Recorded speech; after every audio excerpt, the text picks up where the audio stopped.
Hello relatives, welcome to this week's Schlag Bite entitled The Healing Mask for the week June 7th, 2010.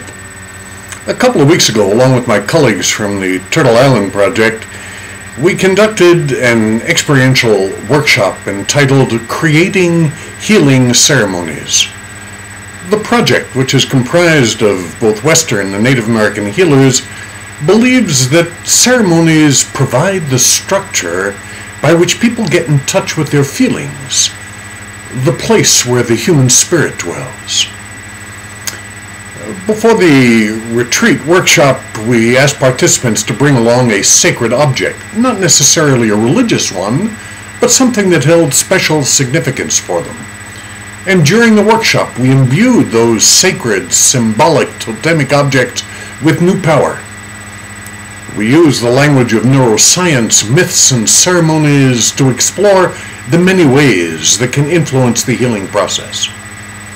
Brenda, a woman in her 40s, was a participant who had completed a year-long treatment program for a metastatic cancer of her sinus cavities that concluded just 3 weeks earlier.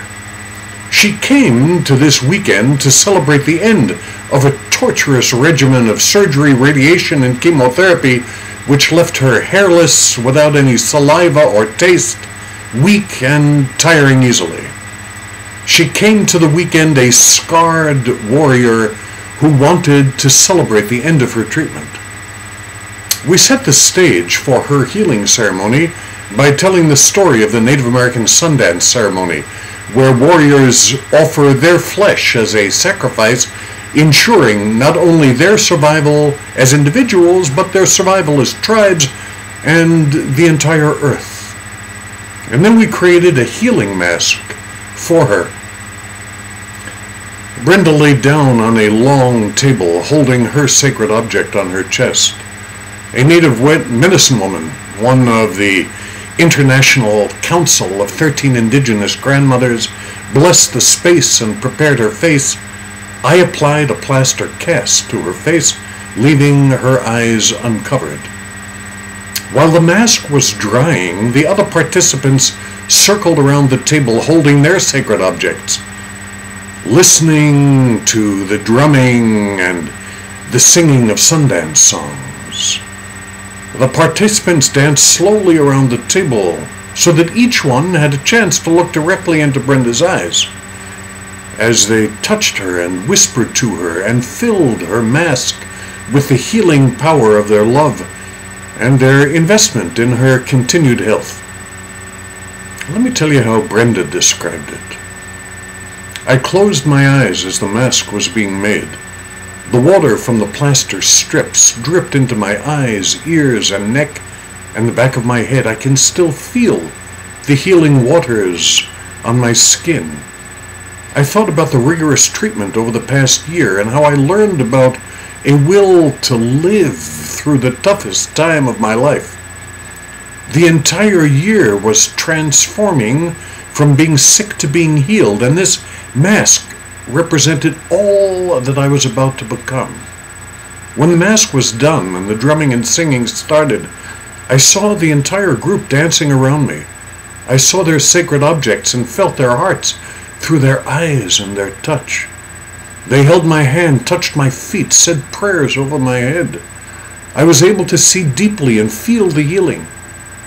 People leaned over the table to look at me through my mask with the most loving eyes I have ever seen. I could see and be seen like never before.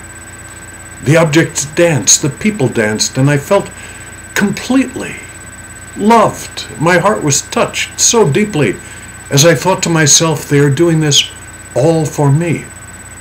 This is the love that I felt during my treatment, and it is a love that could only come from the Great Spirit.